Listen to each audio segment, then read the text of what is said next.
Hey, Real Nerds. There's many ways to enjoy the Real Nerds podcast. You can listen to us on Stitcher, iTunes, and now Spotify and iHeartRadio. You can see what we're up to around town by following us at Real Nerds on Instagram.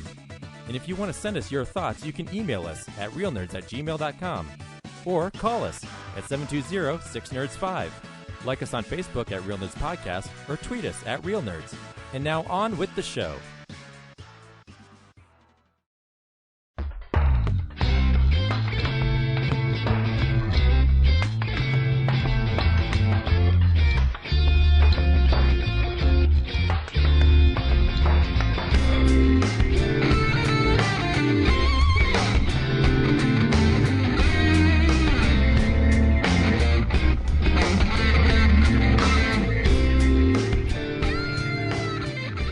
This is Real Nerds Podcast, and for 10 years, we have been seeing a new movie and podcasting our experience to the world. This week, we saw Eternals. Stay tuned to the end of the episode where we will recommend the film or not, play the trailer, and then spoil the film. We also talk about movies that are coming out on Blu-ray, movie news, and stuff we've been watching. And coming soon next year, a reformat of Real Nerds Podcast. So stay tuned for that. Would you say it's a reboot? It's a real boot. Oh, It'll be like a bronzed cowboy boot. Like a cowboy. I don't know. They still do that, right? Yeah. Can we get sponsored by Sheplers? Sweet. I think that's the only time I've heard Sheplers on a radio show ever. Because we still technically have one near us.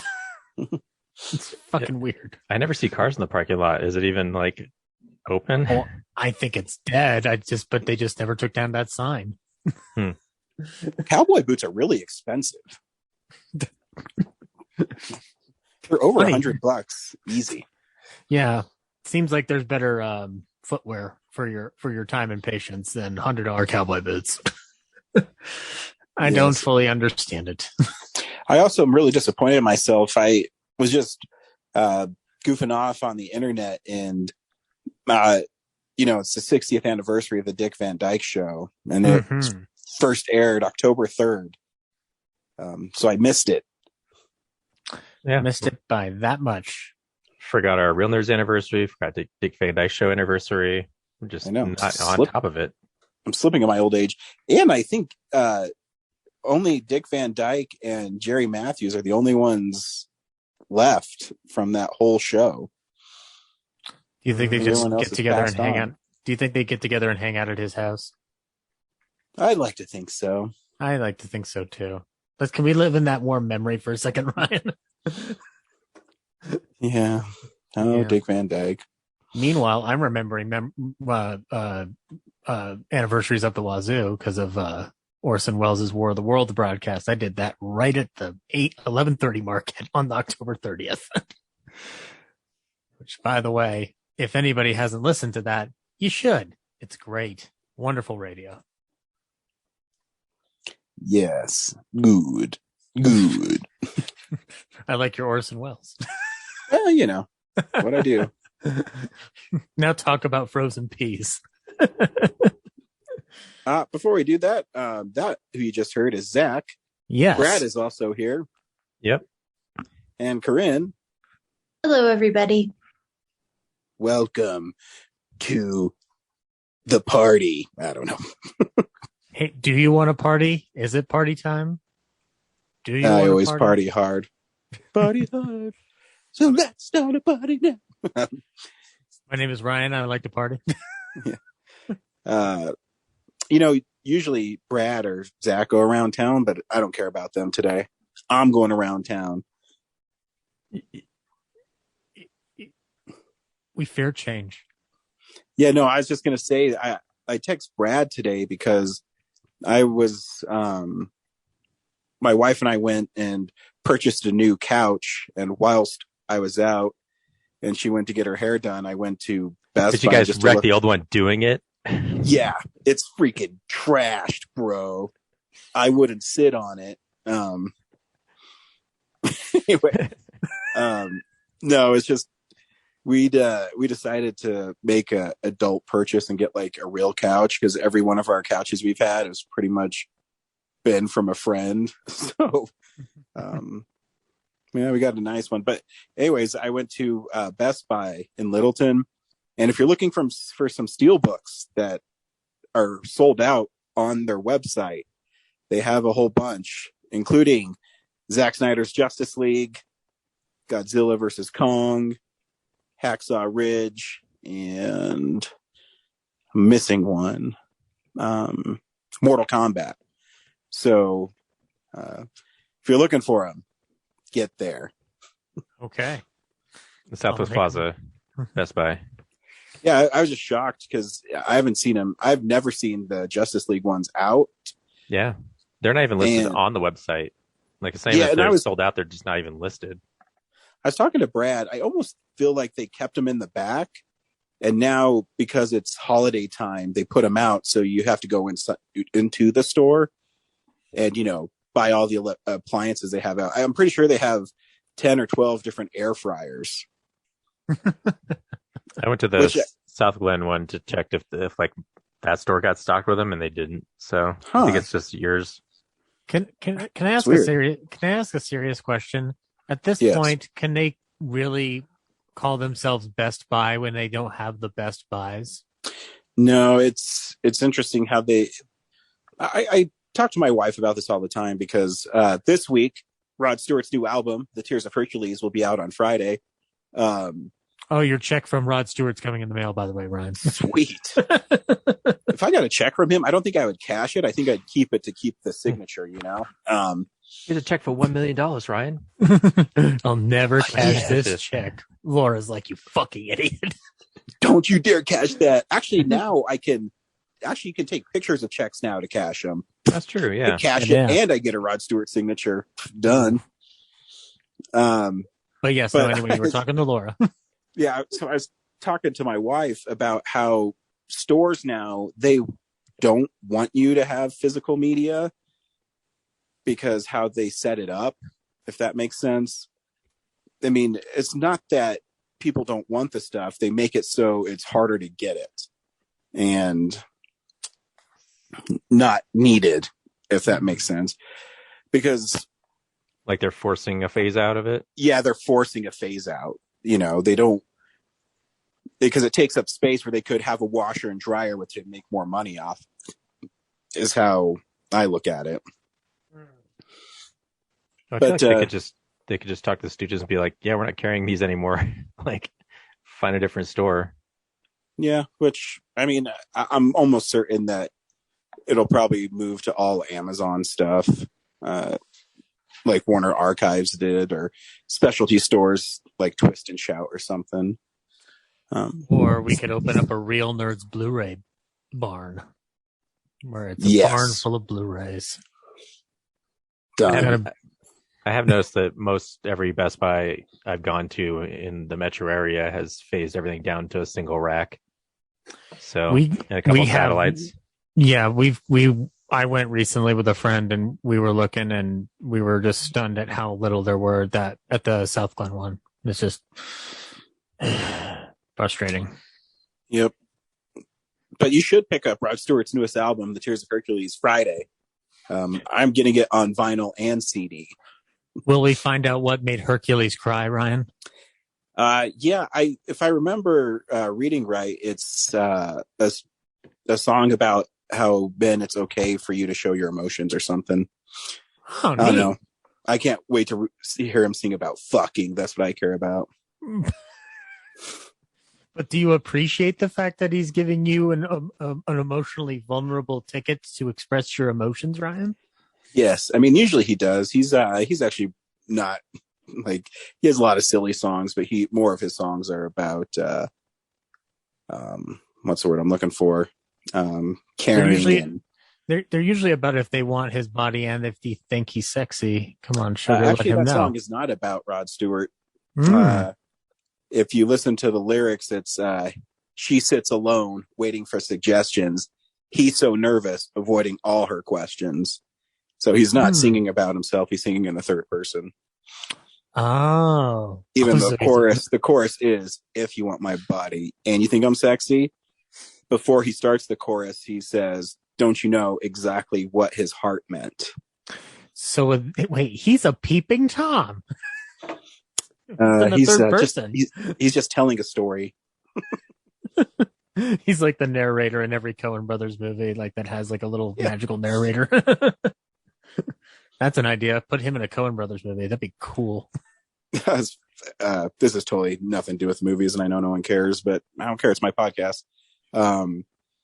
His new single, it's really divided amongst the Rod Stewart fans, and it's called "I Can't Imagine." And the chorus is really, really catchy. And the rest of the song is kind of sing speak, where he's kind of singing and kind of just like telling you, if that makes sense. Mm-hmm. And I was like, I don't know about it. I mean, it's, a pop song. It's whatever. And then the other day I was like sitting in my car working, and I just started like humming the chorus, and I go, oh, that's right. It worked. just make the chorus catchy, and but yeah. Are the fans just like bitterly divided, like to the point of war? Yeah. Well, it's someone like him. He's been around for this is his 31st solo album.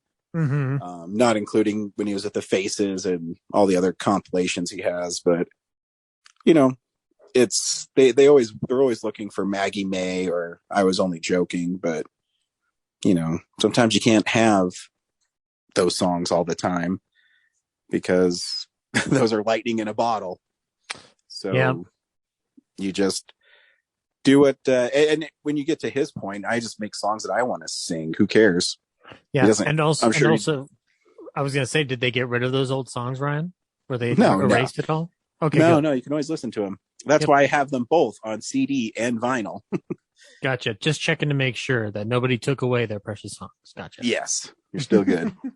Anyways, this is a movie podcast. Let's unspool some movie news. It's real news. Okie dokie, ladies and gentlemen. I think a big one is that we got a trailer for Stranger Things season 4. Everybody excited? Whoa. The big thing is the Spider-Man No Way Home poster came out and the Green Goblin is on it. Oh, that's the big news. That's right. Hey, Ryan, does that mean I'm getting Defoe December? I think it means I'm getting Defoe December. Oh, yeah. If you zoom in on the Green Goblin image, mm-hmm. and really look to his right, there's a word balloon that says "Out am I?" And dude, he's not. He is in the movie. I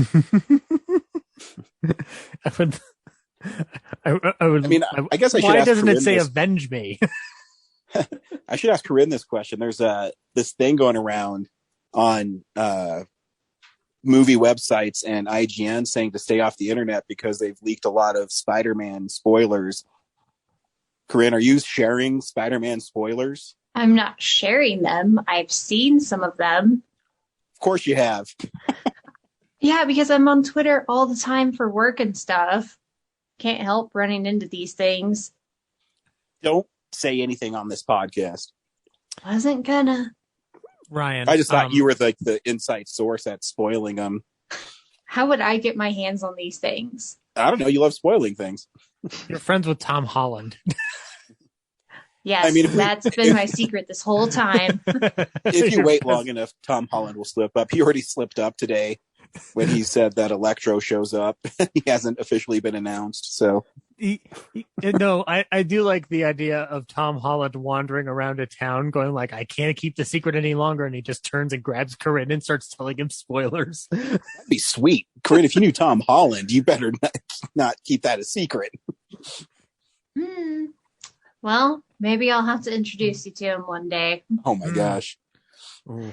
Yes, I have definitely seen some spoilers, and people were conjecturing, at this rate, the entire movie is going to release, or it's going to be leaked online, considering how much, like the trailer got leaked online early, the poster got leaked.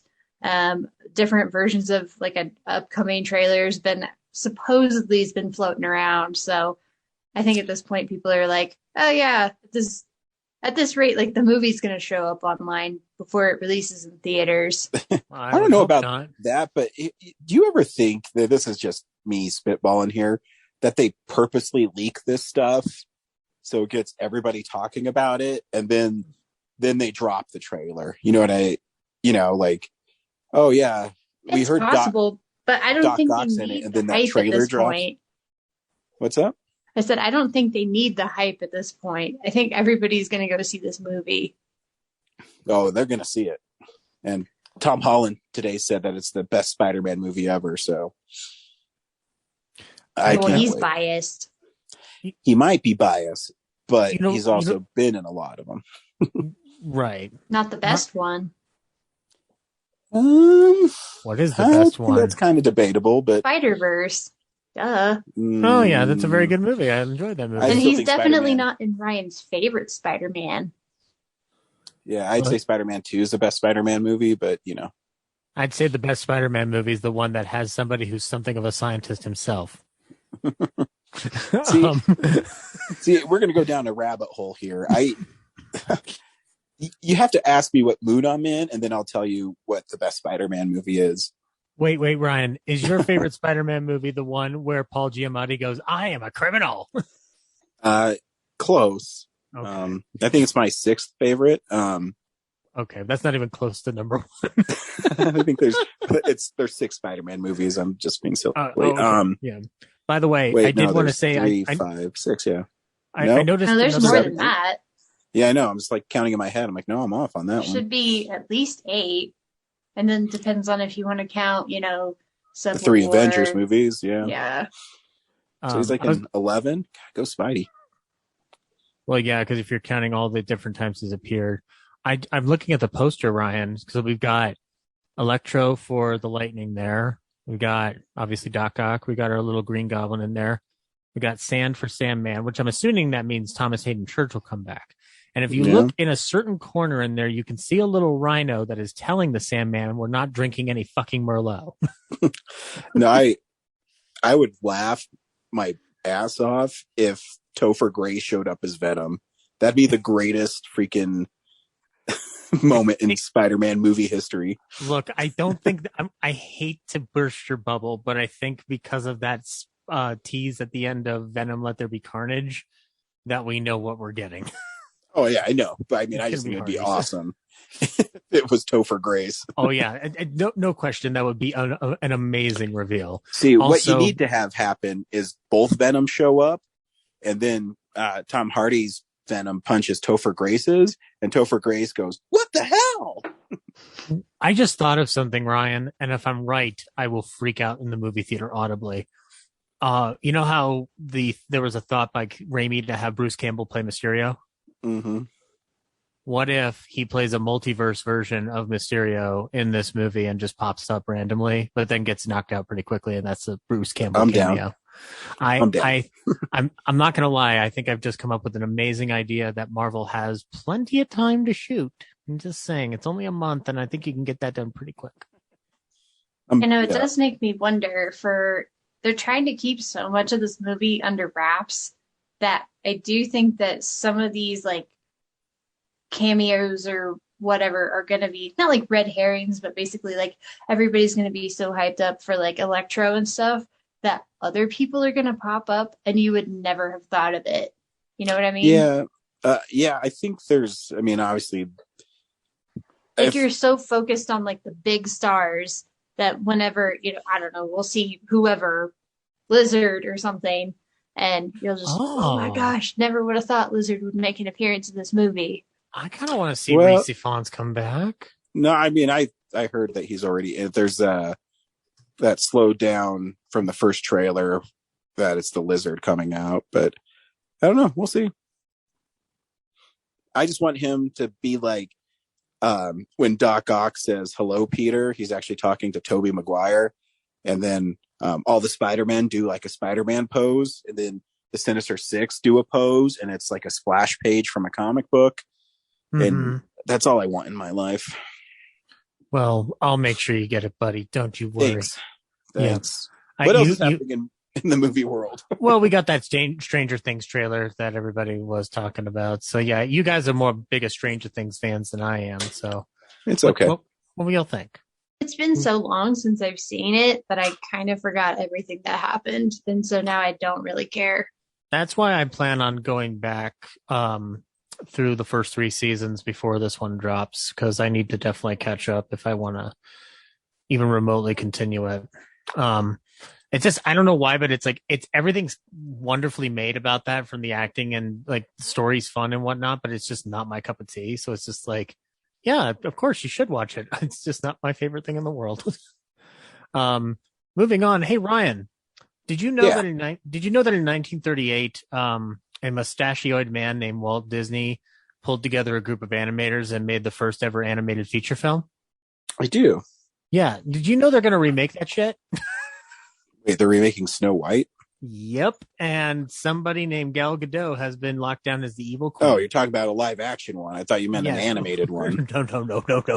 They wouldn't even try. Can you imagine if the internet got angry about Luke Skywalker having a realistic portrayal in The Last Jedi? Imagine what would happen if they said, we're going to remake an animated version of Snow White. The internet would lose its shit. No, Gal Gadot has been cast as the evil queen in the live action Snow White reboot. Which it's interesting that they are finally getting around to Snow White. I'm curious as to why it's taken this long to remake the flagship movie. Probably because there have been a lot of other adaptations of it, and especially like for Disney, they had that whole Once Upon a Time show, and one of the main characters was Snow White. So maybe, I don't know, they didn't want to oversaturate the market. That's fair. That's totally fair. Regardless, this has me curious. Mark Webb is directing it, who did 2 of them Spider-Man movies along with the 500 Days of Summer. And the writing of some songs will be done by Benj Pasek and Justin Paul for La La Land and The Greatest Showman.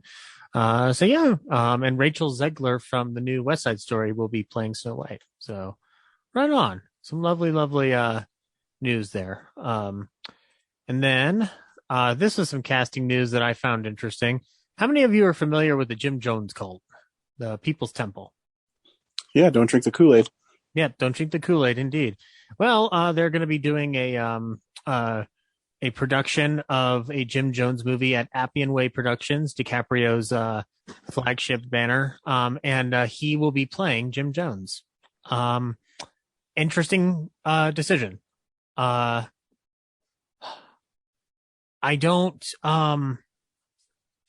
curious what it'll be based on that, but I believe that DiCaprio can do that. Oh yeah, I think DiCaprio can do anything. But there's something that I find strange about that, like in terms of, I think it's a good time to make something like that. But cinematically, when this thing has been portrayed, like, has anybody here seen The Sacrament by Ty West? So it's a found footage movie that he did where like a Vice squad or like a Vice camera crew goes into an equivalent of a Jim Jones cult town. And Gene Jones, the gentleman who plays the man at the counter in No Country for Old Men that gets the coin flip, plays the leader of this cult. And it's like a really cool under the radar, like found footage horror movie. Like it's the one found footage horror movie that genuinely put me on the edge of my seat, even knowing the story of the Jim Jones cult. So I'd be curious to see how they do something different with it. And I imagine obviously it's not going to be found footage. But part of that whole saga is that a senator and a news crew died as a result of the actions of Jim Jones's followers. So a very timely production, no doubt. But yeah, so look forward to Leonardo DiCaprio playing a crazy person. And let's see. We had some deaths here. First of all, Quantum Leap's Dean Stockwell passed away at the age of 85. He was also in David Lynch's Dune, and he was John Cavill of Cylon Batty for 3 seasons of Battlestar Galactica. He's been in films over 70 years, starting at the age of 10 in 1945's The Valley of Decision with Greer Garson and Gregory Peck. And then he appeared in Gentleman's Agreement again with Peck. and also played Nick Charles' son in The Song of the Thin Man. And his one of his big breakout cult hits is The Boy with Green Hair from 1948. But he obviously kept working and he kept growing. He continued to appear in such films as Paris, Texas, and Blue Velvet, where he lip syncs to Roy Orbison. He's in To Live and Die in L.A., Beverly Hills Cop 2. This guy was a massive workaday actor who just kept killing it with every role. His only Oscar nomination came for the movie Married to the Mob. He was also in The Player, and he's in Air Force One. So yeah, hell of a life, guys. Anybody have some funny Dean Stockwell stories for themselves or memories of Dean Stockwell? Who did he play on BSG? Yeah, he was John Cavill on BSG. I don't remember who that is. Okay. It's been a while since I watched Battlestar Galactica. I don't remember either. Yeah, but yeah, bucket of win for Dean Stockwell. He will be missed. And William Lucking from Sons of Anarchy has died at the age of 80. He was also Colonel Francis Lynch in the first season of the A-Team, the original iteration of the A-Team. He was also in such films and TV shows like The Magnificent Seven Ride, The Crazy World of Julius Reuter, Oklahoma Crude, The Return of a Man Called Horse, Shannon, Outlaws, The River Wild, Aaron Brockovich, Red Dragon, The Rundown, and Contraband. So yeah, it's a hell of a life, my friend. Sad to see him go. Which, of course, is a sequel to It's a Wonderful Life, a hell of a life. Oh no, it's a hell of a life. Clarence, get me out of this boiling hell of a life. Moving on, there's a Star Wars spinoff called Rogue Squadron, but it has been delayed, and Patty Jenkins, though, is still attached to direct the film. Disney and Lucasfilm have taken the movie off the production schedule entirely. Pre-production was originally set to begin later this year, with filming expected to start next year, but previous commitments that Jenkins has to fulfill were cited as the reason for the delay. And given that the director is committed to Wonder Woman 3 at this point, it looks like there's going to be some separation from this project for a little while. So yeah, you'll have to wait a little bit for that Rogue Squadron movie. It has also been confirmed by Jenkins, by the way, that Wonder Woman 3 will feature a little bit more elaboration with Linda Carter as a character. So that'll be interesting. Yes. Yeah. So there we go. Now, I have to update everybody on family.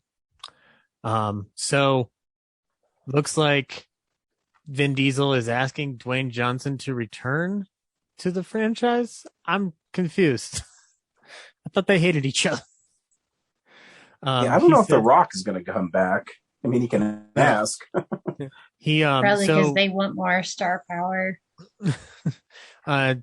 It's the last update that Diesel appears to be referring to in a new Instagram post. He says, "My little brother Dwayne, the time has come. The world awaits for the finale of Fast 10. As you know, my children refer to you as Uncle Dwayne in my house. This is not a holiday that goes by that they and you don't send well wishes, but the time has come. Legacy awaits. I told you years ago that I was going to fulfill my promise to Pablo. I swore we would reach and manifest the best fast in the finale that is 10. I say this out of love, but you must show up. Do not leave the franchise idle. You have a very important role to play. Hobbs can't be played by no other. I hope that you rise to the occasion and fulfill your destiny. Corona." I don't think that sounded anything like Vin Diesel. It's much too coherent. Oh, Corinne, are you shooting fires across the digital bow? Damn right I am. I don't know, Ryan. Do you, as the resident Dwayne Johnson expert, have any reply or response to Vin Diesel's plea? What movie does he want him to be in? Fast 10. It doesn't matter what movie he wants him in. Watch Fighting with My Family, guys. That's a fun movie. Now, is 10 actually going to be the finale of this whole franchise? Because, God, I hope so. Corinne, it will be until I or Brad find a way to make it into Hollywood, and one of us helps the other to get leverage to make a Fast and Furious movie with dinosaurs in it, because that's where it going needs to go 11. now. Well, I thought this was supposed to be the end. Family's never the end. But family never dies. Yeah. Lives forever. But guys, no. With all due respect to family need to go. It's had its time. It's done. Make it a TV show or something. I don't care. This is like when your relatives stay for Thanksgiving, but they stay through the end of like January. It's like, y'all should have gone home 2 months ago. I like Corinne's evaluation of the Fast and Furious franchise. It's like relatives stayed through January. And that is news. Oh, there's actually one more piece of news. I just saw it on Twitter. Oh, did Dwayne Johnson respond? No, it's actually a good piece of news. Okay. They have said that the new Eternals movie has led to a rise in people wanting to learn sign language because of the deaf superhero Makari. So that's pretty fucking neat. Yeah. Shit, that's dope, man. Yeah, everybody go learn sign language. Dude, I'm too dumb to learn it, but I maybe I can try. I don't know.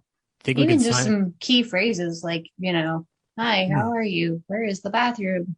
Do you think Can I have a beer? do you think Dwayne Johnson is going to learn sign so that he can ask for a Corona in any language? Maybe. Then, if you can't get Dwayne, get the gal from Eternals. Yeah, she's a good actress. She was on The Walking Dead for a while. Oh, really? Yep. Is that a show that I should pick up again, Ryan? I still like it. I would like to watch more of it just for the zombie effects alone, but I stopped kind of watching after a while because I was just like, this isn't holding my interest. Yeah, it's still fine. Right on. Sweet. Well, that's news. Get your Blu-rays. Get your Blu-rays from Amazon.com. DVD releases and Blu-rays. Ryan, a better way to say that would have been that you can also go to the Barnes & Noble sale where you can get 50% off of Criterion's, which is easily one of the best labels on this planet. In fact, on the 23rd, you can pick up Citizen Kane, the immortal classic in 4K for the first time. Meantime, though, Ryan, The Outsiders, the complete novel in 4K. You getting that thing? Probably not. I have it on Blu-ray. It's an okay movie. I think it's kind of hokey. I know a lot of people like it. I mean, there's a lot of great actors in it, but I'm indifferent to it. I mean, it does have the line "Stay Golden," so it's got your boy in it, though. It's got your boy. Don't you need to see if there's alternate takes or whatever? No, I don't think he's not in it that much. Yeah, that's true. I mean, I guess I haven't seen it for like 2 or 3 years, but it just feels like it feels like all these Coppola titles are just sneaking in like under the radar, and then suddenly I'm just like, oh, this is coming out. All right. Yeah, he needs to make some more wine money. Oh yeah. Well, he's got to make that. He's got to make that Megalopolis movie that he wants to make. You can also pick up on Blu-ray Evolution from 2001, courtesy of Paramount Pictures. Coming to you. Whose film exposure is that on? Henry's film exposure list? That was on mine because it was on yours. There was a film my sister and I watched a lot. And that was my first Ivan Reitman movie. And then Warner Archive is going to be bringing you some goods, ladies and gentlemen. First of all, you can get Fury from 1936, featuring Spencer Tracy and Sylvia Sidney. This film looks fun. The Spencer Tracy stars this provocative drama by director Fritz Lang about an innocent man who barely escapes a violent lynch mob. Believed dead, he secretly returns to seek revenge. I am very ignorant of Fritz Lang's American work, so I am glad to start learning some more about his stuff. Also, you can get Ladies They Talk About with Barbara Stanwyck. Hey, Ryan, this is pre-code Barbara Stanwyck, too. I know. I do love her. I picked up The Furies on Criterion because she's in it. Woo! Yeah, Anthony Mann. Way to do it, Ryan. I'm proud of you. You're gonna get some fun times ahead of you. You can also get The Last of Sheila from 1973. Now coming into the new release front is Batman Year One in 4K, the 2011 animated film. It's coming to you in 4K for the first time.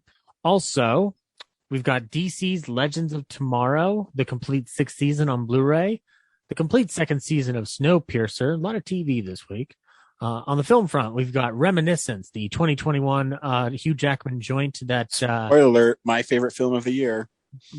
I highly doubt that. That's not the episode I heard. Really, Ryan? What did you love about it? What didn't I love about it? It's raining a lot, and like Hugh Jackman is in a tub a lot. Is it Raining Man? Hallelujah. Ryan, the irony about you not remembering Reminiscence is the ultimate slap in the face to that movie. Oh, I remember it. I just choose not to. So you choose not to reminisce, is what? Yeah, I choose not to reminisce about Reminiscence. So let's jump into something really cool though. Kino Lorber is putting out some Blu-ray releases of W.C. Field comedies, so we can get The Old-Fashioned Way, The Bank Dick, and It's a Gift, which incidentally was covered by Yesteryear Ballyhoo Review with John Ekstrom of John of All Trades. Plug. We've also got One More Train to Rob from 1971 with George Papard from Breakfast at Tiffany's. I kind of want to see this. It looks kind of fun. This is from Code Red, Ryan. Harker Flett and compatriots Timothy X. Nolan and Katie, along with 3 other men, steal $40,000 in money and jewelry from a California train in the gold mining countries in the 1800s. They split up. The 6 split up. While they are hiding out, awaiting the rendezvous to divide the loot, Hark is cornered, framed, and sent to prison. He is released 2.5 years later and sets out to find Katie and Nolan and get his share of the loot. I'd like to watch that. Sounds like fun. We're getting a release of L.A. Story from 1991 with Steve Martin, coming to you from Lionsgate DVD and Blu-ray. On the new film front, you can also get Respect, the 2021 Aretha Franklin biopic with Jennifer Hudson as Aretha Franklin. You can also get Tina, the HBO original. Is this a documentary? Yeah, it's a Tina Turner documentary. So yeah, if you want to pick that up, please go ahead and grab that. And then this is something that I'm not familiar with, Ryan, but this is a Golden Age Hollywood thing. The Film Detective is putting out a movie called The Fabulous Dorseys with Tommy Dorsey and Jimmy Dorsey. The plot doesn't leave much to be desired, but yet I kind of want to get this and see what the hell it is, because it's directed by Alfred E. Green, who's I'm no stranger to, and it also features Paul Whiteman in it too. It's starring as themselves real life brothers Tommy and Jimmy Dorsey, with actors filling out the remaining roles. These 2 icons of big band, jazz, and swing recount the rise and fall of their careers and the long-running 12-year feud that threatened to keep them from ever performing together again. This smells like a disaster written all over it, but I'm tempted to do one of those dumb purchases just to see what this is. And last but not least, we got 2 other titles for you. You can get Chud from 1984 on Blu-ray, and you can get Muhammad Ali, a film by Ken Burns from PBS, coming to you on Blu-ray. And that is Blu-rays. Interesting week. Nothing that exciting. Well, do you want a variant cover of Top Gun, Ryan? No, I'm good. We watch stuff throughout the week in a segment I call What We've Been Watching. So, this is the stuff we've been watching. Brad, you've been the quietest on this show. Why don't you start? Honestly, I haven't watched anything else new. I watched The French Dispatch again. That's about it. All right. Yeah. I watched The Karate Kid Part 3 with we're doing a commentary with John Ekstrom from John of All Trades, so look forward to that. And John Ekstrom's getting a lot of plugs this week. All right, Corinne, since you've been gone, why don't you talk to me about what you've been watching? Okay, yeah, I've been watching a lot, but I'll just hit four things here. I watched, I think when I was on last time, I told Zach, I was like, I'm gonna watch a black and white movie. And I did, and it was awesome. It's called The Ghost and Mrs. Muir. Oh shit! It's been a while since I've seen it, but I remember liking it. Yeah, it has Rex Harrison, Gene Tierney, and George Sanders, I love AKA Gene Tierney. Two of those actors are good human beings. One of them is not. I'm assuming you're talking about George Sanders. Nope, Rex Harrison was a jerk. That's possible. I don't know. He did an excellent job in the movie, at least. Oh yeah, yeah, not a question. George Sanders played a just total creep bag, and gave me like heebie-jeebies all through the movie. And so the premise, if you don't know, it's, I want to say 1947, and it's this widow and her daughter moved to this lighthouse, or no, it's just a house, but it's like it's by the sea, and it's haunted by this sea captain who's played by Rex Harrison. And so she sees him, and the two of them kind of strike an agreement of just kind of like, you stay out of my way and I won't mess with the house.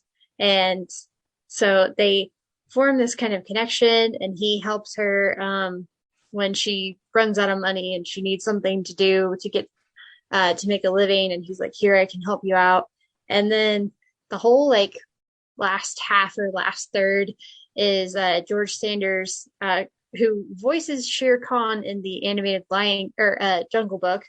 That's how I know him. He comes in and he is trying to charm Mrs. Muir, and Rex Harrison is just like not having it, and she's all like, oh, you're just jealous. And I'm over here like, he's not jealous. I mean, maybe he is, but he's right. Like the guy, he's like, dude's such a creep. Like, can't believe this. Just like all the slimy things he says and the way he says them. And like at one point he just like spies on her while she's in her bathing suit, and he like draws a picture of it. So creepy. And she's supposed to find him charming. This is the whole problem. It's like, no, it's not charming. He's creepy. Why are you even? And then you find out about some shenanigans later. So she thankfully does not end up with him. But yeah, there's like a really emotional scene in there. And I was like, dang, that really got me. But it's a great movie. I definitely want to watch it again. I've already told a friend of mine, I was like, we gotta watch this movie. You would love it. So I highly recommend it. Ghost and Mrs. Muir. I rented it on the from the library because I couldn't find it anywhere else. Would you like, Corinne, a less creepy George Sanders performance to watch next? Well, I think he's also in the Portrait of Dorian Gray, right, Ryan? Yes. Yes, correct. Yep. Well, the one I'll recommend to you, Corinne, is Foreign Correspondent. He actually plays like the sidekick best friend character in Foreign Correspondent. So he's not creepy at all. He's just jolly, and his name is Folliot. And his name is not capitalized, and it's with two F's. Folliot. So yeah, you can have fun with that. It's a lot of fun. It's a good espionage movie from the 1940s. Yeah, well, it's just weird because every time he talks, I just hear Shere Khan. So every time I hear him, I think it's Rebecca's cousin. Anyway, so everybody check out The Ghost and Mrs. Muir. I don't know, find it at your local library, maybe. So I also watched a TV show called Schmigadoon. That's on Apple Plus. Oh, that's Cinco Paul's thingy, I think. Yep. It's got a whole bunch of people that you would recognize from various NBC projects, mostly. Can't remember if it's Key or Peele. I think it's Key. Keegan-Michael Key. He stars in it with one of the ladies from SNL whose name escapes me. And then there's just like a whole bunch of. Yep, exactly. So they are this couple, and they've been together for, I don't know, like 5 years or something. So they're kind of hitting this like, down spot in their relationship, and they're having a lot of strain. And so they go on this like couples retreat, and they're supposed to be like hiking through the woods, and they come across this town called Schmigadoon, where everything is like perfect and it's like a backdrop on a movie set and people are constantly singing. And so basically they get stuck in a musical and the only way to leave is to find true love. So Aww. It's actually super cute. I loved every minute of it. Kind of want to watch it again now that I'm talking about it, but it was a lot of fun. And I started watching it with a friend of mine because we both love musicals and we'd heard about this. And then she had other stuff going on. And I didn't want to watch it without her. But then when I saw her again recently, I'm like, so are we going to watch Schmigadoon? She's like, I'm like, okay, do you mind if I watch the rest of it without you? And she's like, go for it. So then I binge watched the rest of it in one night. So excellent show. Highly recommend it. I want to see this. I'm looking this up. This is awesome. Like they're some of the characters are meant to be like stand-ins from like different characters of musicals. That sounds awesome. Yep. It's all of those like classical musical tropes and characters, and they even, get meta about it of like, oh yeah, so she's like, the teacher in The Music Man or, in King and I or whatever. So it's pretty great. I've got to get Apple TV. God damn it. All right. Well, I guess I just need to. And Ted Lasso. Yeah. You definitely need to. All right. Just get it for like a month and then you're good. Okay. But what happens when Ted Lasso comes back? Then you have to sign up for it for a couple more months. Maybe I'll just keep it and watch all the Snoopy stuff they got on there. That'd be right up my alley. That's true. I did watch. The only thing I've ever watched on Apple TV is Snoopy. Not even Tom Hanks's movies? Come on. Nope. He played Uncle Walt for you, and this is the thanks you give him? Yep. All right. Well, Ryan will never use Apple TV again because he'll never watch Ted Lasso because he's not cool enough. Nope. Don't worry, Ryan, I'll watch it and describe it to you. Thanks. Okay, so in Greyhound, there's a big boat, and then there's another big boat that shoots the other boat. All right, so 2 more things from me. Been watching Yashahime, and it's been great. We had this kind of, like the first 5 episodes was a lot of like really heavy stuff, and they're setting up things that are going to become important later in the series, introducing us to new characters, new conflicts. And then this last Saturday, the most recent episode was kind of filler. Like it wasn't a lot of like really heavy plot stuff, but it was just kind of like nice little character backstories, like a secondary character who it's like, we probably he should have had more screen time by now. So he's finally getting like his own sort of like, this is his episode and we get to finally hear more about him. And there were a couple of other character moments there at the end for the rest of the cast. So it's been excellent. Very excited. We've got the episode titles for later in the season already. And it's like, ooh, yeah, I'm very excited. Lots of drama coming up, I imagine. And then the last thing I'll talk about is another anime. I'm about halfway through it, I think. It's called Rascal Does Not Dream of Bunny Girl Senpai. And it sounds really weird, and it is. But it's just weird enough that I'm like, I kind of want to see where this is going. The premise is that this teenage boy sees a girl at his school and walking around in this provocative outfit, and nobody seems to see her. And he's like the only one who's like, why are you dressed like a bunny? And she's like, I'm just trying to see if anyone can see me. And it turns out that in the show, or in this universe, there are teenagers that have what he calls puberty syndrome, where it's kind of like the X-Men, but all their superpowers are like really shitty. So like for her, people can't see her at some point, and it's like, if they go to sleep, they forget about her. And so, eventually like her mom forgets about her and her friends forget about her. And so to the point where he's the only one who can see her anymore. And so he cannot fall asleep because if he does, he will forget. And it's pretty crazy. But then there's like some other people who come in and they also kind of have these like shitty superpowers that he gets like locked in a time loop, and it's a lot of, teenage romance drama. So it's really weird, but like I said, I'm invested enough that I want to see how it ends. It's on Netflix if anybody's at all curious. But yeah, it's a really weird title. Rascal Does Not Dream of Bunny Girl Senpai. Yep, I doubt any of you sounds great. I doubt any of you would want to watch it. I feel really bad, Corinne, but I forgot the name of it already. Oh, too bad. Yeah, I know. I'll Bunny never get it repeated again. That should be a show that Ryan creates. Bunny something. I'll leave you to it. Yeah. Zach, what'd you watch this week? Not a whole lot, but some stuff that I actually think Ryan will enjoy. At Film Club, we watched a noir film called I Wake Up Screaming. It was originally titled The Hotspot, as I found out later, but I like the title I Wake Up Screaming more.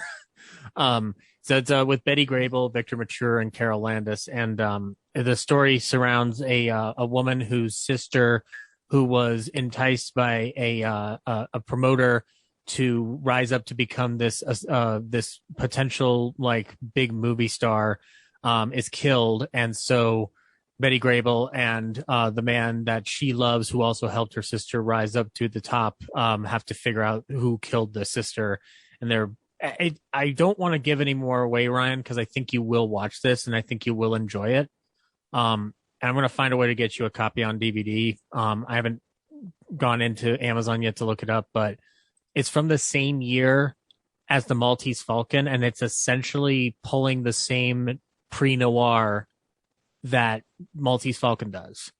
And they share a cast member connection in the form of Elisha Cook Jr., who plays Wilmer in Maltese Falcon, Gutman's little henchman. And it's very beautifully shot. It's a solid mystery. I nearly called the ending, and then I backed out of it, and then I wish I had kept my initial hunch because it turned out to be right.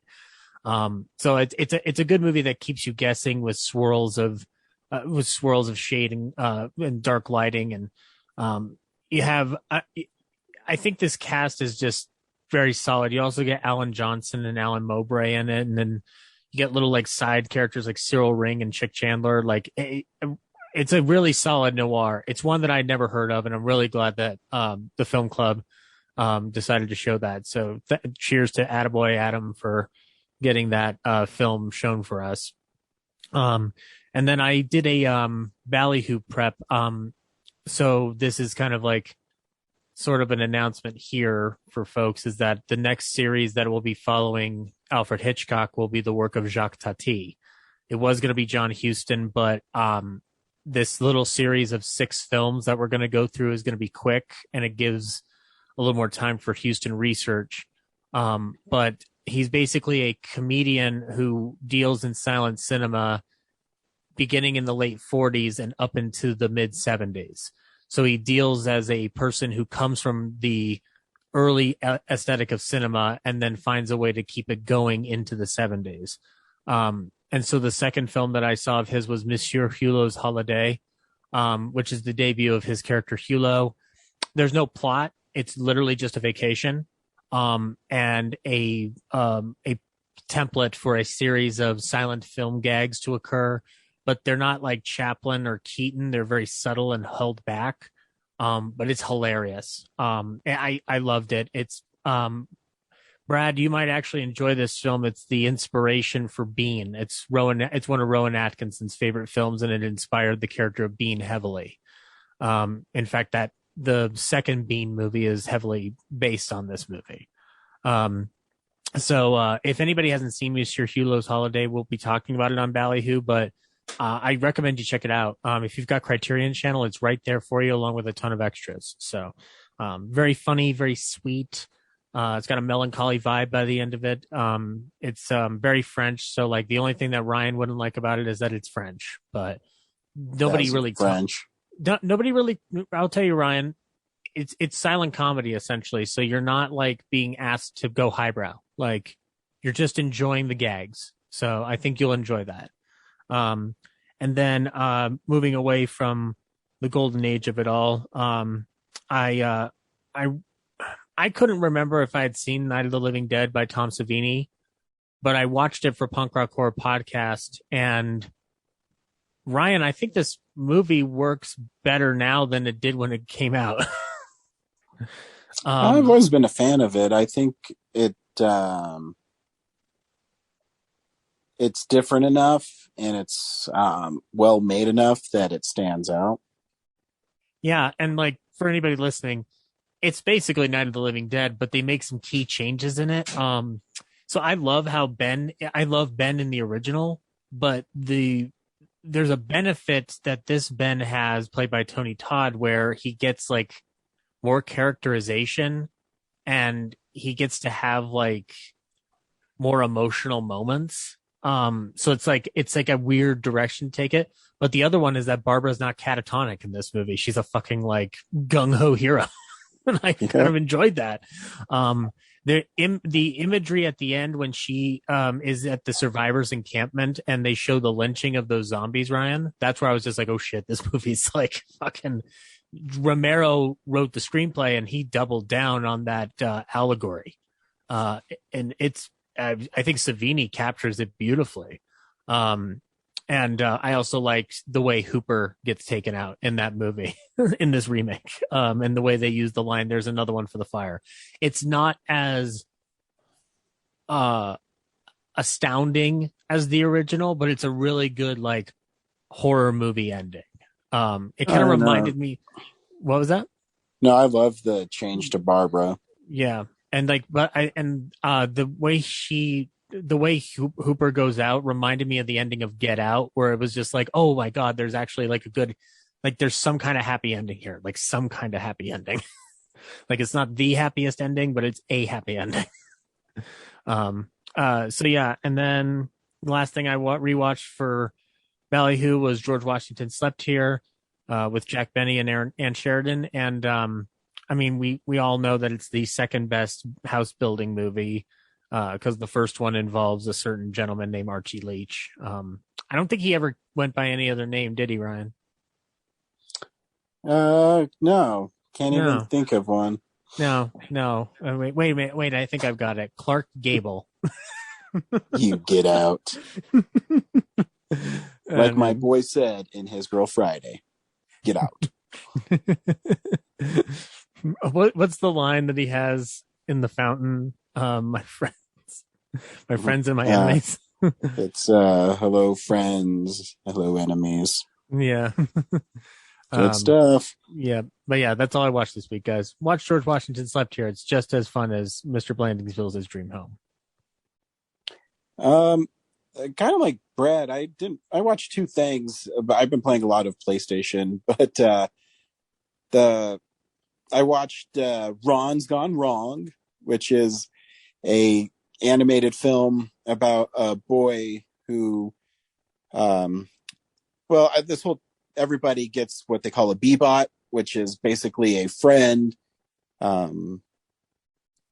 It's like basically a robot that follows you around, but is instantly connected to your Facebook and Twitter and Instagram.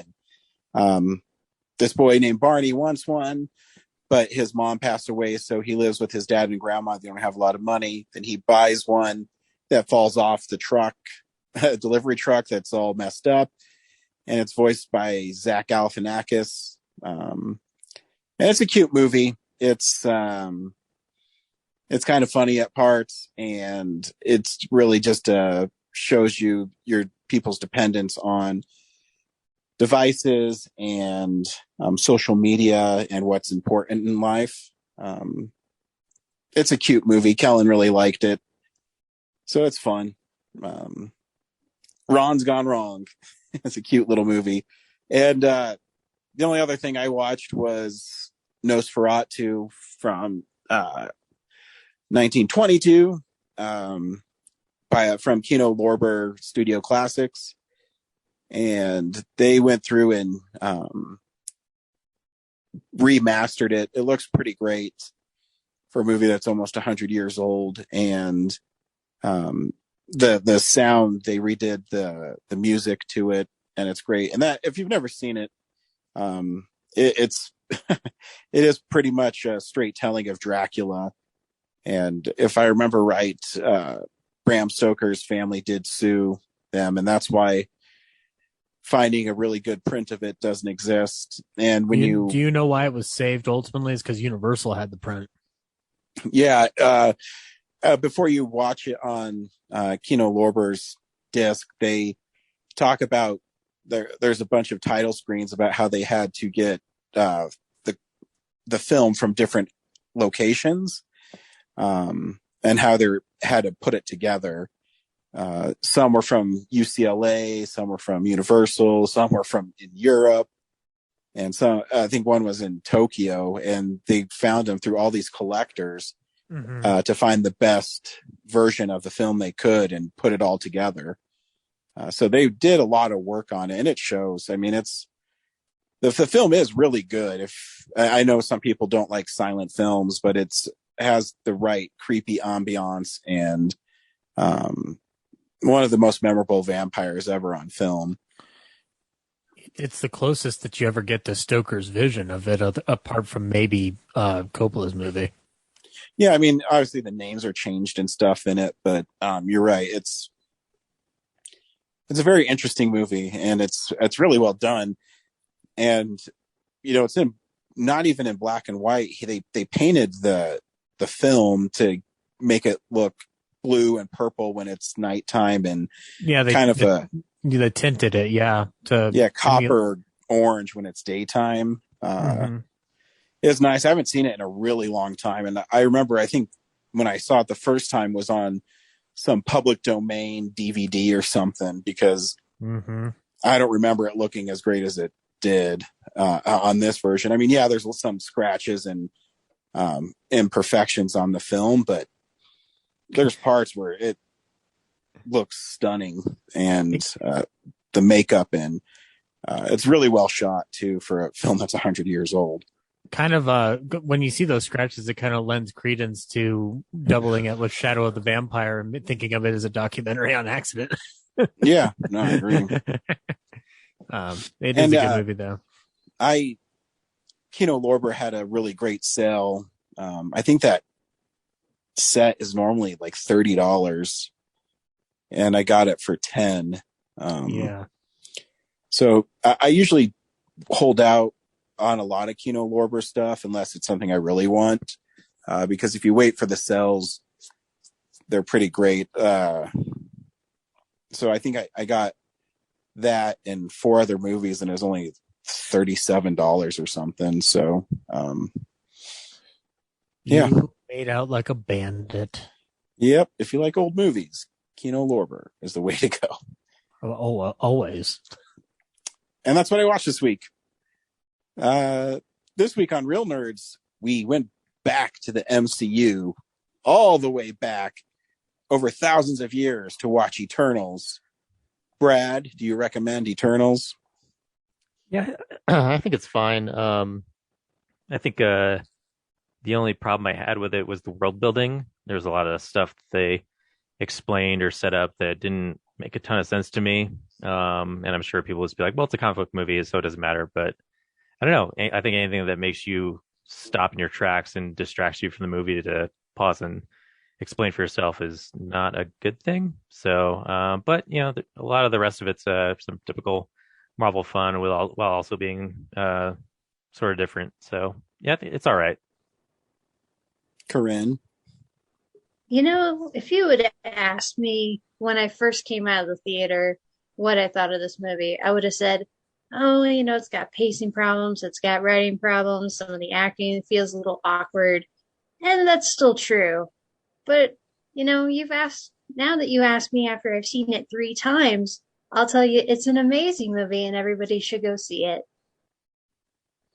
Zach? I like this movie. I appreciated a different visual aesthetic within the MCU. I appreciated kind of getting a chance to learn about some new characters. Yeah, there's a little bit too much ambition in certain regard, but I mean, it's the Marvel movies at this point. Like I'm already on board. I'm already caught up, so I know what to expect out of this. And I don't think, all things considered, if you're introducing a new group into this mix, like I think everybody gets a pretty balanced introduction and worthy enough screen time. So yeah, I would definitely check it out. I don't think it warrants the reception it's been getting from some circles. So, but that's just my opinion. Yeah, it's fun. I was telling Brad after we watched it that I'm not as big a fan of like the Kirby Cosmic stuff because it's kind of heavy-handed, and I still felt that as I'm watching this film. But I always respect Marvel because they do take chances, even though they do have a formula for it, whether it's Guardians of the Galaxy or Shang-Chi. They'll take chances, and I think Eternals is another chance they took. And at the end of the day, you like the characters and the story's compelling. Here is the trailer for Eternals. 5 years ago, Thanos erased half of the population of the universe. But the people of this planet brought everyone back with a snap of a finger. The sudden return of the population provided the necessary energy for the emergence to begin.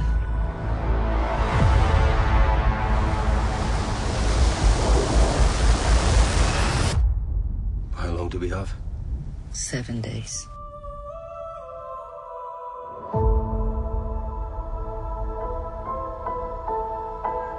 We're Eternals. We came here 7,000 years ago to protect humans from the deviants.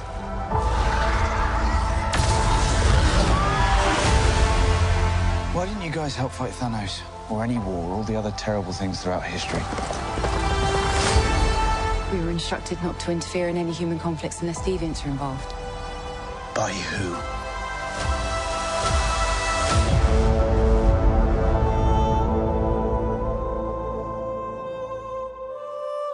We need to find the others.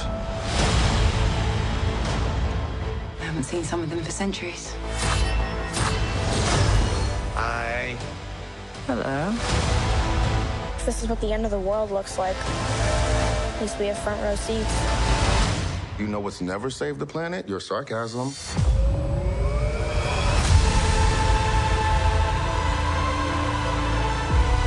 We have loved these people since the day we arrived. When you love something, you protect it.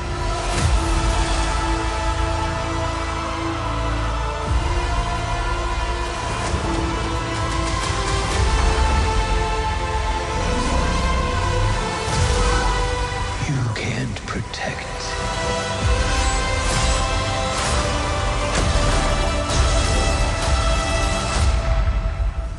any of them.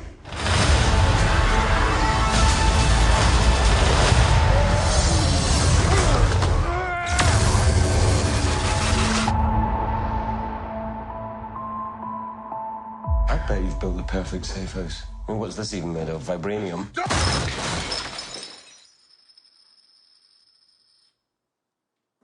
Fall collection. IKEA.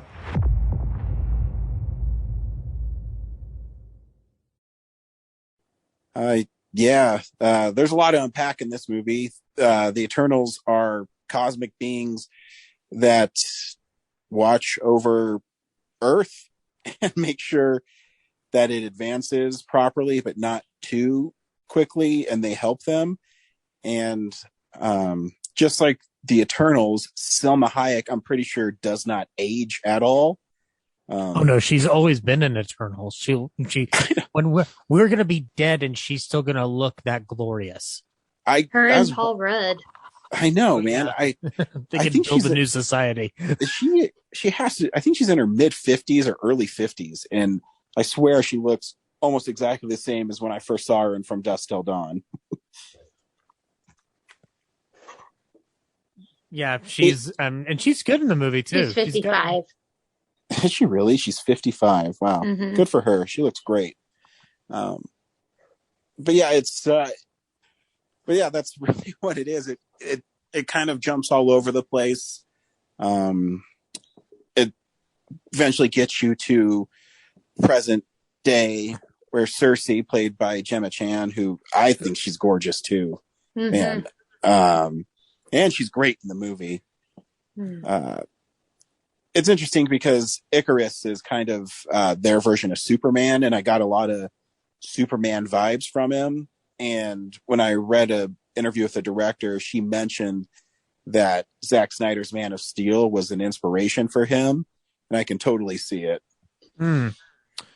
Yeah, that kind of rings into there. I have a question. Is it strange, or am I just crazy that like it's so weird that Angelina Jolie's in this movie and she is like a side character, or but she's in part of the team? Like, I don't know. Like, it was just kind of weird to see her kind of get like this smaller role, but I guess in the I grand thought she scheme of was this, in it more than I expected.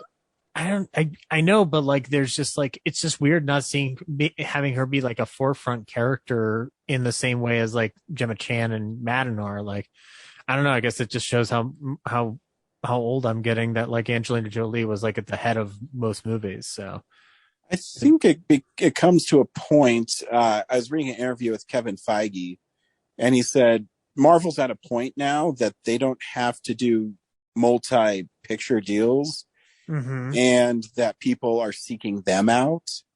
Yeah. So maybe it was a thing where, Angelina Jolie had a chance to work with Marvel, and she likes the character, even though it's not as big of part, because Cersei is the main character of this film, of course, I think.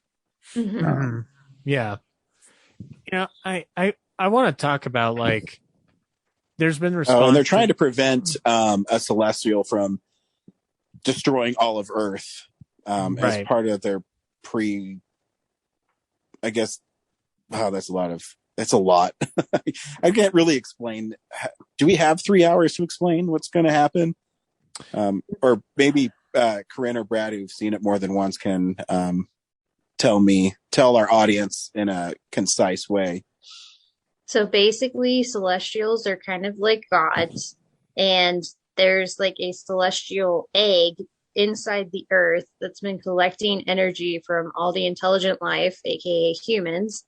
And so now that it has enough energy, the celestial Tiamat can emerge, but in doing so, it will destroy the earth and everybody who lives on it. So that's what the Eternals, they've all bonded with humanity, or, well, most of them have. So they are trying to stop it, and then they get into this kind of civil war thing where some of them are trying to stop Tiamat from emerging, and then some of them are trying to allow the emergence to go through. Yep, that's a nice, concise way of saying it. And so there's conflict between them and the conflict of the deviants in the film. Who are the original Eternals, who were misprogrammed, and that's why the more humanoid Eternals are created, so that they could stamp out the deviants and allow humans to procreate and provide energy to birth the Celestial from the planet. Which right away I'm just like, okay, so their directive was not to interfere in humanity's wars, but humanity's wars cause humans to die. So I'm like, wouldn't Erisham be upset that 7 million Jews died, or like the entire Native American civilization was almost wiped out, causing Tiamat to have less human bodies? Like, wouldn't Erisham just encourage fucking constantly on Earth to get Tiamat out of there faster? Well, they mentioned that's why the Thanos snap messed them all up too. Yeah, so. Erisham oversees apparently the entire universe because he created the first sun and brought light to everything. And I guess all the organisms before that just lived in darkness. But Thanos wiped out half of his incubators, so you think he would have stepped in and been like, nope, not gonna let this guy snap that away. I need my Celestials to come out. But then it's like this weird, like snake eating its own tail, where it's like Celestials are born, and in doing so destroys all the incubators, and then they create another sun that creates new incubators, and they birth another Celestial, and it just, I'm like, to what end? Like, just seems lame. I don't know. That's the way of the universe. Richard Madden is great as Icarus in it. Why do the Eternals need to eat it all? Like, if they starve, do they die? I don't know. I think it's a lot like vampires. Do they have to eat? Yeah, but no, but they do. Yeah, like they choose to eat just because it's fun, I guess. But also, why do they have sexual organs? Like, they don't need to procreate because they don't have to replace themselves, so they're eternal. I guess it's just for fun. Yeah, it's just stuff like that. That's like when you build a world that's so closely tied to ours, and it's like it bites off so much. It just makes me stop paying attention to the movie and like, no, what does this mean? Well, the second time I saw it with Jerry, it was his first time seeing it, and he really enjoyed it. And then afterward, we hung out at like a Chili's, and he gave me like the whole 411 on Marvel cosmic crap. So there, I think, are some explanations, but you would have to go to the comics to figure out the answers. Yeah, like I said, I'm not as well versed in the cosmic stuff. I'm more of like a street level fan. So that's why I like Spider-Man and Batman, but I mean, it's fun. Apparently, Celestials are kind of like mid-tier for Marvel cosmic beings. Oh, yeah. I mean, also, we were introduced to Ego like 4 years ago, and like, did he seed Earth on his own, or did Arishem put like one of his seeds in Earth, so there's like Tiamat and that growing at the same time? Like, no, like that was confusing. Like, is Ego a Celestial at all, or is he just like pretending to be? I think he is. Like, he's his own planet, but there's no Celestial within him. But he like grew part of himself in Missouri.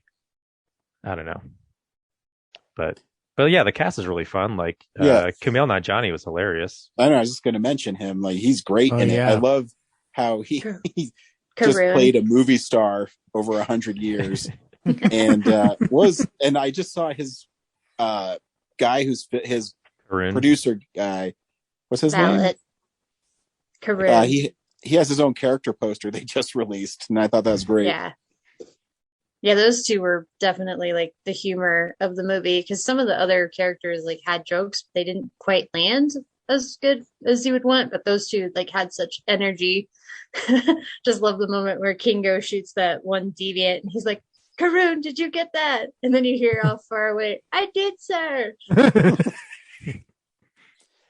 How many cameras do you have? Always come prepared. It's stuff like that. It's fun, and I feel for Sprite. Like, Arishem is supposed to be this. He's apparently a terrible Celestial, because like, why does he make her a child? Like, there's doesn't seem to be any rhyme or reason to it. Yeah. And in doing so, it's just like she has to suffer and watch everyone else do other things. I don't know if he just does things so it's a little bit of everybody. So it's, I don't know. Like, it just makes me think that, I mean, obviously, it's probably not that much of a secret, like, that the Celestials are probably not a positive force in the galaxy.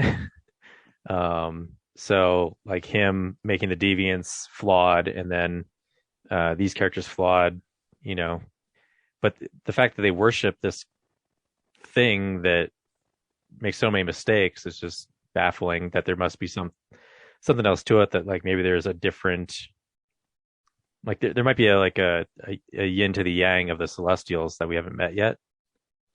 Yeah, I also feel like this movie is kind of a standalone, where it doesn't really need a sequel, even though at the end it says they'll return.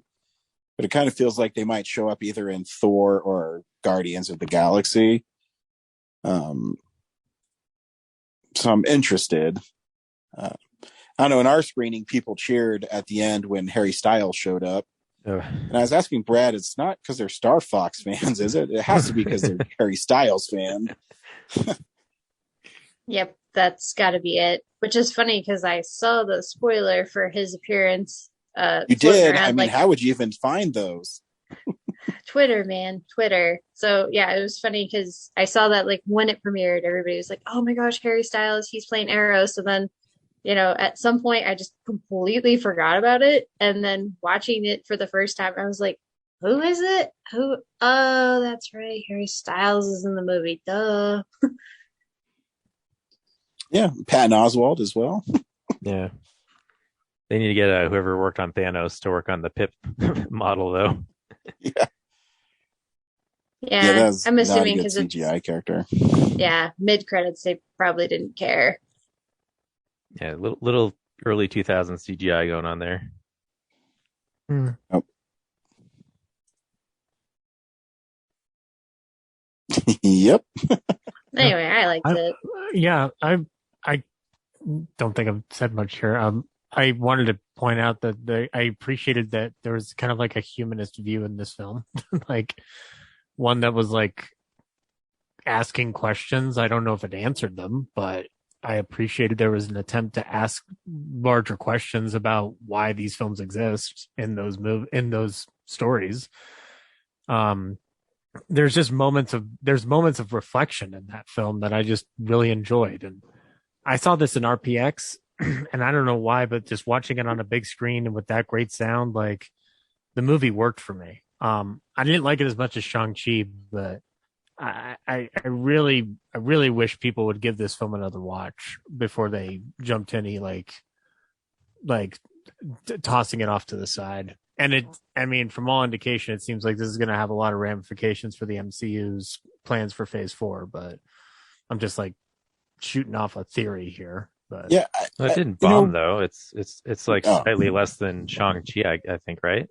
No, but I think it's more just like reception to it, because it's just like I always think about this, like people want these films to be successful in all avenues, financial and awards wise, and these are the steps you take to do that. And I like that they're asking tougher questions and trying to mature the movies in their own way. And getting Zhao was a great choice for that. My only complaint is I wish it was a 3-hour movie and not a 2.5-hour movie. Like I would have sat down for 3 hours of that. But nah, I was fine. If anything, I think this movie could have been trimmed a little bit. I don't know that either. I think it needed room to breathe, but I think right now it's not really. It's hard for Marvel right now, and I mean, Shang-Chi is really great, and this movie is good, but you've lost all these people that everyone's gotten so used to. It feels like to me as I watch these, and like I said, I still enjoy them, having fun, that you're just waiting for Spider-Man, or you're just waiting for Doctor Strange, or you're waiting for Thor. And it almost makes them feel anticlimactic, when you watch them, because you're asking us to get on board with, deep into the Marvel playbook with Eternals. Because even if you're not like a big comic book fan, I'm pretty sure you know who Captain America is. Oh yeah, that's a national icon. That's not even a. Yeah, and that's what I mean. So I think the sell on this is tougher. And I think I was that's confused by the trailers. So like if I was confused by the trailers, I'd have to imagine it's got to be even tougher with, even comic book fans going like, how's this going to work? How is this going to work? Like, yeah, and I don't think it's, I think that's why it's so divisive. It's not a bad movie, and it's still pretty fun, but it's in this weird area, if you ask me. Yeah. I have hope though. I'm assuming we'll get more at some point, but I have hope that like it'll grow on people. And I don't know if that means incorporating them into the other films and kind of giving people a chance to acquaint themselves better with these characters. But I mean, I want to know what's up with Black Knight, and I want to know what the hell a Star Fox is. Like, and Patton Oswalt is a troll walking in drunk. Like, that sounds amazing. Like, well, in the comics, Eros is Thanos' brother. So, oh, is Harry Styles inevitable, guys? He's like a little more fun loving, though. From what I read about Star Fox, he was like the opposite perspective of Thanos. Like, yeah. I mean, I'm pretty sure he's like kind of the Casanova of the cosmic world in Marvel.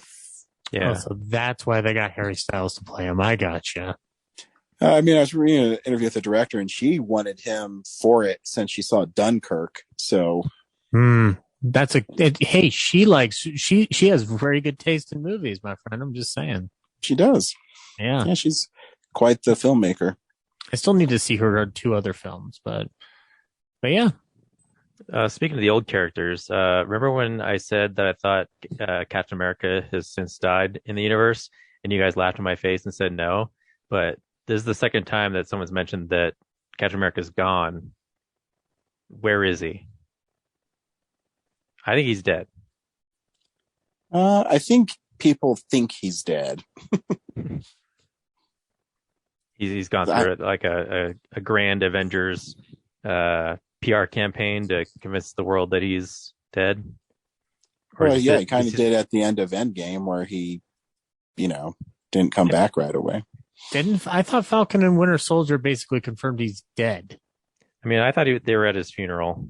So, I mean, if he's sitting on the moon, if that rumor is true, then great. But like when they mentioned like Doc Manhattan, I'm tired of this world. Yeah, in this movie, when they mentioned that he's gone, they mentioned it in the same breath as like Tony Stark being gone, and obviously Tony's dead. So I was just like, I think I'm right. What?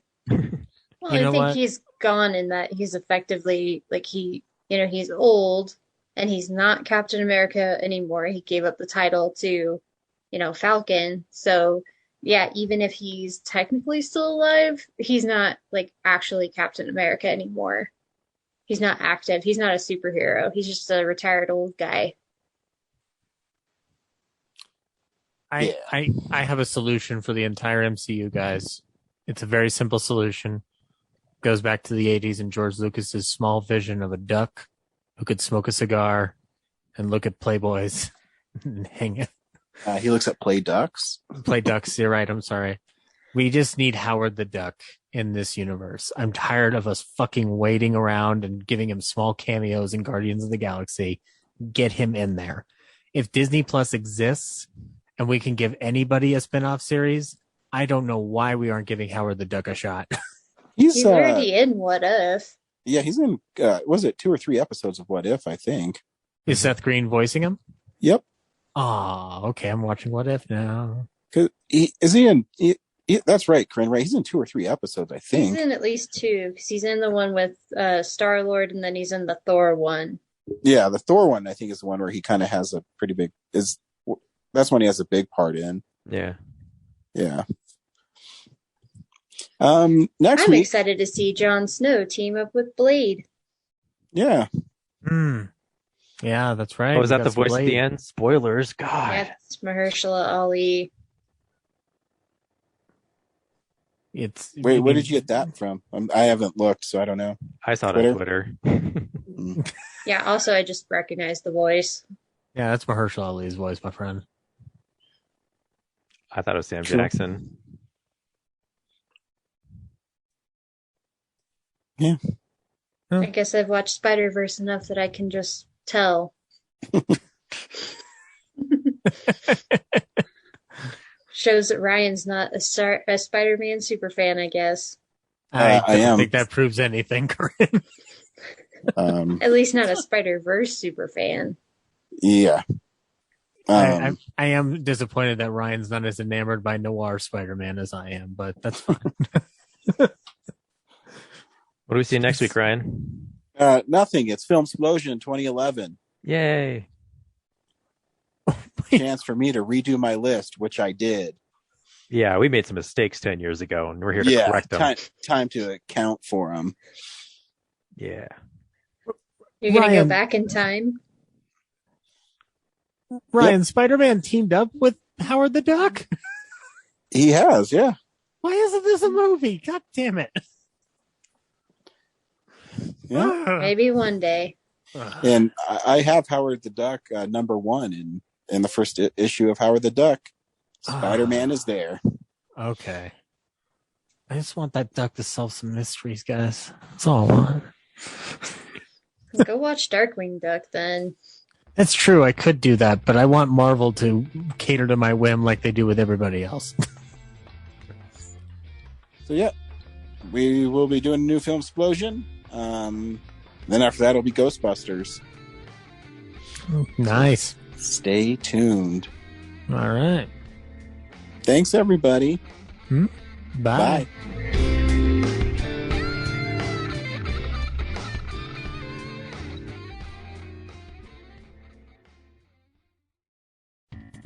Thank you for listening to this episode of Real Nerds Podcast. Real Nerds Podcast is a production of Nebulous Visions Multimedia. Thank you to Sparks Mandrill and Plan 9 Studios for our kick-ass theme song.